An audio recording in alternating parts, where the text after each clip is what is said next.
Hello friends, welcome to our channel.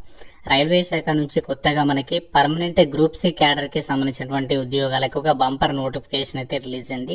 ఈ 2025 year లో మనకి ఇది పర్మనెంట్ జాబ్స్ కి సంబంధించినటువంటి థర్డ్ నోటిఫికేషన్ అన్నమాట. 400 కి పైగా వేకెన్సీస్ అయితే రిక్రూట్మెంట్ చేస్తున్నారు. ఈ వీడియోలో మీకు ఈ జాబ్స్ కి సంబంధించి ఫుల్ డీటెయిల్స్ అండ్ అలాగే ఎలా అప్లై చేయాలి, ఎప్పటి నుంచి అప్లికేషన్స్ పెట్టుకోవాలి, సెలక్షన్ ప్రాసెస్ ఏంటి, ఏమేం పోస్టులు ఉన్నాయి, అన్ని డీటెయిల్స్ ని కూడా క్లియర్ కట్ గా ఎక్స్ప్లెయిన్ చేస్తాను. వీడియోని ప్రతి ఒక్కరు కూడా లైక్ చేసి చివరి వరకు అయితే చూడండి. సో ముందుగా చూస్తున్న వాళ్ళందరికీ చిన్న రిక్వెస్ట్, ఛానల్ ని కంపల్సరీగా సబ్స్క్రైబ్ చేసుకుని రెగ్యులర్ గా అయితే ఫాలో అవ్వండి.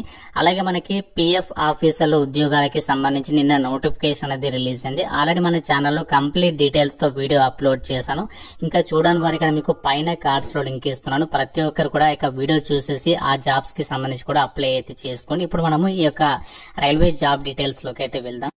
డీటెయిల్స్ లోకి వెళ్ళినట్లయితే government of India, ministry of railways, railway recruitment boards all over India wide గా ఉన్నటువంటి ఈ యొక్క రైల్వే రిక్రూట్మెంట్ బోర్డ్స్ లలో ఈ యొక్క జాబ్స్ అనేవి రిక్రూట్మెంట్ అనేది చేస్తున్నారు.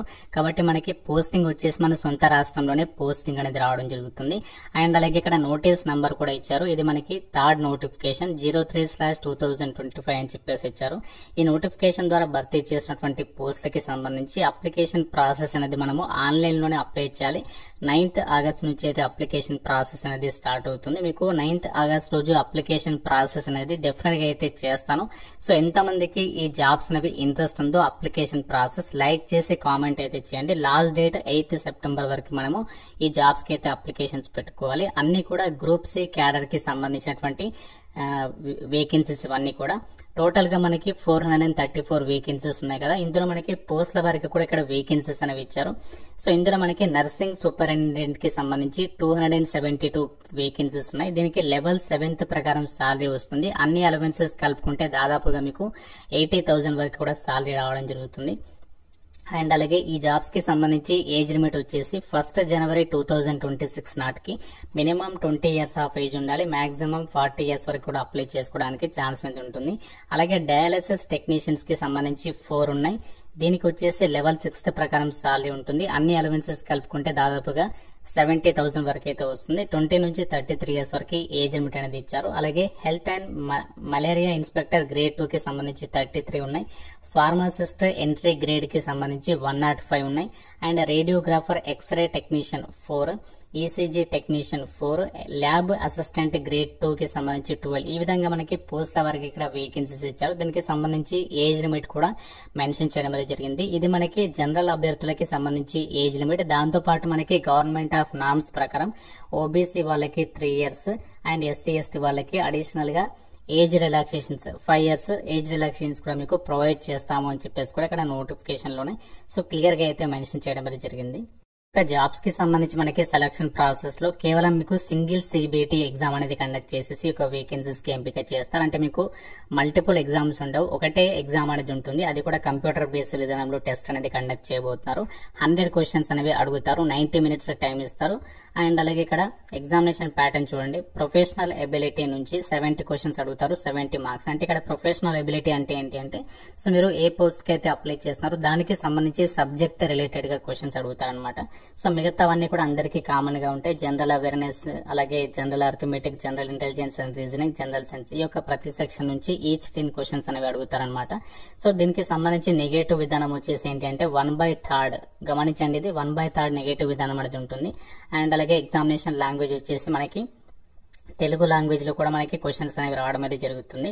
దాని తర్వాత డైరెక్ట్ గా మీకు డాక్యుమెంట్ వెరిఫికేషన్ అంటే సర్టిఫికేట్ వెరిఫికేషన్ కి అయితే పిలుస్తారు. దాని తర్వాత డైరెక్ట్ గా ఈ యొక్క మెడికల్ ఎగ్జామినేషన్ నిర్వహించేసి ఈ యొక్క వేకెన్సీస్ కి అయితే ఎంపిక చేస్తారు. మెడికల్ ఎగ్జామినేషన్ అంటే జస్ట్ మనకి విజన్ అనేది చూస్తారనమాట. సో దానికి సంబంధించి మీరు కావాలంటే విజన్ కి సంబంధించినటువంటి డీటెయిల్స్ అయితే మనకి ప్రీవియస్ నోటిఫికేషన్ లో అయితే ఇచ్చారు. మనకి అంటే గత సంవత్సరానికి సంబంధించి అయితే నోటిఫికేషన్ వచ్చిందో సో అందులో మీకు మెడికల్ స్టాండర్డ్స్ అనేవి ఎంత ఉండాలి, విజన్ స్టాండర్డ్స్ కి సంబంధించి మీకు అక్కడ నోటిఫికేషన్ లో మెన్షన్ చేశారు. అన్ని కూడా మీరు అక్కడ నుంచి వెళ్ళేసి మీరు ఆ డీటెయిల్స్ అనేవి చెక్ చేసుకోవచ్చు అనమాట.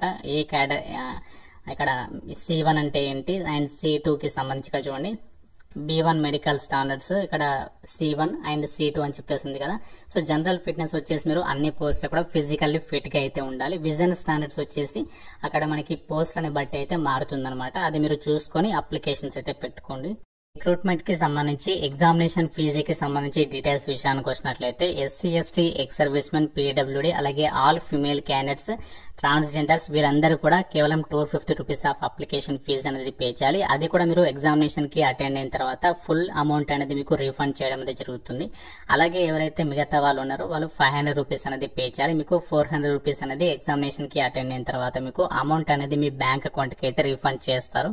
ఈ యొక్క పోస్టులకి సంబంధించి మనకి క్వాలిఫికేషన్స్ ఏమి ఉండాలి అంటే నర్సింగ్ సూపరింటెండెంట్ కి సంబంధించి ఏదైతే వేకెన్సీస్ ఉన్నాయో ఈ పోస్టులకి అప్లై చేయాలంటే మీరు బీఎస్సీ నర్సింగ్ అనేది చేసి ఉండాలి. లేదు అంటే మీరు జనరల్ నర్సింగ్ అండ్ మిడ్ వైఫరీకి సంబంధించి కోర్స్ ఏదైతే ఉంటుందో 3 years కోర్సు అది చేసినా కూడా అప్లై అయితే చేసుకోవచ్చు. దాంతో పాటు మీకు రిజిస్టర్డ్ నర్స్ గా సర్టిఫికేట్ అనేది ఉండాలి అని చెప్పేసి క్లియర్ గా అయితే మెన్షన్ చేయడం అయితే జరిగింది. అలాగే మనకి ఇంకా మనకు ఉన్నటువంటి ఏదైతే పోస్ట్ ఉన్నాయో సో మనకి ఫార్మాసిస్ట్ కి సంబంధించి జాబ్స్ ఉన్నాయి కదా, ఫార్మాసిస్ట్ ఎంట్రీ గ్రేడ్ కి సంబంధించి ఈ పోస్టులకి అర్హత ఏమి ఉండాలి అంటే సైన్స్ విభాగంలో 10+2 అనేది పాస్ అయి ఉండి, అంటే మీరు సైన్స్ విభాగంలో ఇంటర్ పాస్ అయి ఉండి లేదంటే ఈక్వలెంట్ క్వాలిఫికేషన్స్ ఉండి ఫార్మసీ అనేది డిప్లొమా ఇన్ ఫార్మసీ అనేది చేసి ఉండి ఫార్మసిస్ట్ గా రిజిస్టర్ అయి ఉండాలి అని చెప్పేసి చెప్తున్నారు. ఈ క్వాలిఫికేషన్స్ ఉంటే అప్లై చేయొచ్చు. లేకపోతే మీరు బీ ఫార్మసీ చేసినా కూడా ఎలిజిబుల్ అని చెప్పేసి ఇక్కడ చెప్తున్నారు. దాంతో పాటు మీరు ఫార్మసిస్ట్ గా రిజిస్టర్ అయి ఉండాలి అని చెప్పేసి అయితే మెన్షన్ చేయడం అనేది జరిగింది. అండ్ నెక్స్ట్ మనకి ఏదైతే వేకెన్సీస్ ఉన్నాయో health and malaria inspector grade 3 కి సంబంధించి పోస్టులకి ఎవరు అప్లై చేయొచ్చు అంటే మీరు బీఎస్సీ అనేది కెమిస్ట్రీ విభాగంలో చేసి ఉండి బీఎస్సీ డిగ్రీ అనేది చేసి ఉండి సో దాంతో పాటు 1 year డిప్లొమా ఆఫ్ హెల్త్ లేదా శానిటరీ ఇన్స్పెక్టర్ గా కోర్స్ చదివి ఉండాలి. లేకపోతే 1 year national trade certificate health sanitary inspector related గా క్వాలిఫికేషన్స్ ఉన్నా కూడా ఎలిజిబుల్ అనమాట. ఇవి మనకి ఎక్కువ వేకెన్సీస్ ఉన్నాయి కాబట్టి దీనికి సంబంధించి మీకు క్వాలిఫికేషన్స్ అయితే చెప్పడం అయితే జరుగుతుంది. ఈ జాబ్స్ కి మనము ఎలా అప్లై చేయాలి అంటే రైల్వేకి సంబంధించి మనకి అప్లై చేయడానికి rrbapply.gov.in కి సంబంధించి వెబ్సైట్ అనేది ఓపెన్ చేసేసి మీరు ఇక్కడ ఈ యొక్క జాబ్స్ కి సంబంధించి అప్లికేషన్స్ అనేవి పెట్టేసుకోవచ్చు. ప్రజెంట్ మనకి రైల్వేకి సంబంధించి టెక్నీషియన్స్ ఉద్యోగాలకి ఇంకా అప్లికేషన్ ప్రాసెస్ అనేది స్టార్ట్ అయిపోయింది, ఆల్రెడీ రన్ అవుతుంది కాబట్టి 28th July వరకు ఛాన్స్ ఉంది. ఇంకా జాబ్స్ కి అప్లై చేసుకోకపోతే అప్లై చేసుకోండి. ఈ యొక్క వెబ్సైట్ నుంచి మనము ఈ యొక్క ఏదైతే రైల్వేకి సంబంధించి పారామెడికల్ కేటగిరీస్ కి ఇప్పుడు నోటిఫికేషన్ వచ్చిందో ఆ జాబ్స్ కి మనము August 9th నుంచి అయితే అప్లై చేసుకోవాలి. ఇదే వెబ్సైట్ వచ్చేసి మీరు ఆ రోజు ఓపెన్ చేస్తే ఇక్కడ మనకి లేటెస్ట్ అప్డేట్స్ లో ఆ డీటెయిల్స్ అనేవి అప్డేట్ అవుతాయి. అక్కడ నుంచి వెళ్ళి మీరు అప్లికేషన్స్ అయితే పెట్టేసుకోవచ్చు. సో ఇదే వెబ్సైట్ లో మనము అకౌంట్ అనేది ఒకవేళ క్రియేట్ చేసుకుని లాగిన్ అయిన తర్వాత అప్లికేషన్ సబ్మిషన్ అనేది చేసేసుకోవచ్చు. ఫ్రెండ్స్, ఇది మనకి రైల్వే శాఖ నుంచి అఫీషియల్ గా రిలీజ్ అయినటువంటి పారామెడికల్ కేటగిరీస్ కి సంబంధించి గ్రూప్ సి పర్మనెంట్ ఉద్యోగాలకి సంబంధించినటువంటి జాబ్ నోటిఫికేషన్ డీటెయిల్స్. వీటికి సంబంధించి షార్ట్ నోటీస్ లింక్ అలాగే అప్లై ఆన్లైన్ కి సంబంధించినటువంటి లింక్స్ అని కూడా డిస్క్రిప్షన్ లో అలాగే కామెంట్ సెక్షన్ లో అయితే ఇస్తాను. సో ఎలిజిబిలిటీ ఉన్నటువంటి వాళ్ళు ఇక ప్రిపరేషన్ అనేది స్టార్ట్ చేసేసేయండి. ఇంకా ఏమైనా డౌట్స్ ఉంటే నాకు కామెంట్ రూపంలో అడగండి. ప్రతి ఒక్కరు కూడా లైక్ చేసి ఒక వీడియోని మీ ఫ్రెండ్స్ తో అయితే షేర్ చేయండి. ఛానల్ ని సబ్స్క్రైబ్ చేసుకోండి. Thank you so much guys.